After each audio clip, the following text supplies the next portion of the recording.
There's something to be said for the grief that comes from a late autism or ADHD diagnosis. I was diagnosed autistic at 25, ADHD at 35, and I think the most profound shift for me was the autism diagnosis because it was the first, and it was coming into the knowledge that I was different and there was a reason I was different.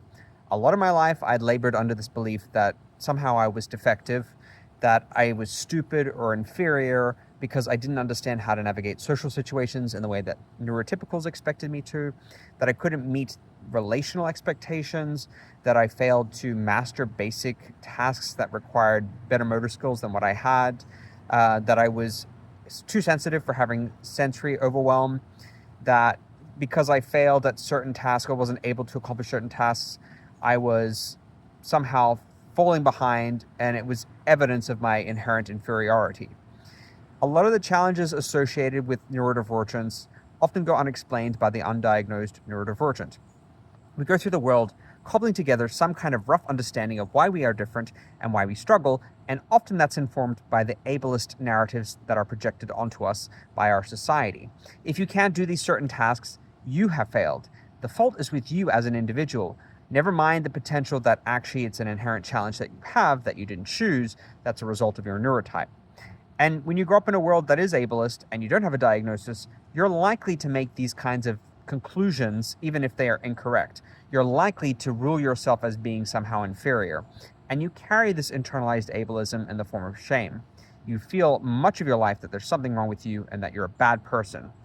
The mind makes these kind of deductions and leaps of logic that leads you down this path to believe that you are existentially doomed to be alone and that nobody's ever going to like you. What I like to refer to as negative exceptionalism. I am the exception to the norm in how bad I am. And this is the legacy of ableism. These negative, distorted beliefs that linger with us throughout our lives until we get a diagnosis.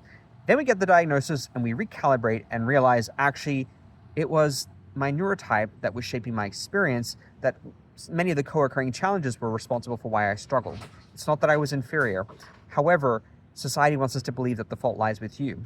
Now you can recontextualize and reformat your perception of yourself and your life into a way that's hopefully a lot more self-compassionate. But there's some grief that comes with it because you're learning to deal with the belief, the revised belief that you weren't wrong, and having understood that you were, or believed that you were wrong up until this point, you missed out the opportunity to love yourself this whole time. You are not self-compassionate, you are cruel towards yourself, you internalize these negative beliefs, and you didn't live the life that you could have lived if you'd had the diagnosis, if you'd known that you had these challenges and found ways to navigate around them. Until you got the diagnosis, you had no specific information on how to actually manage it. And so up until that point, you just got caught in this dead end of negative self-perception.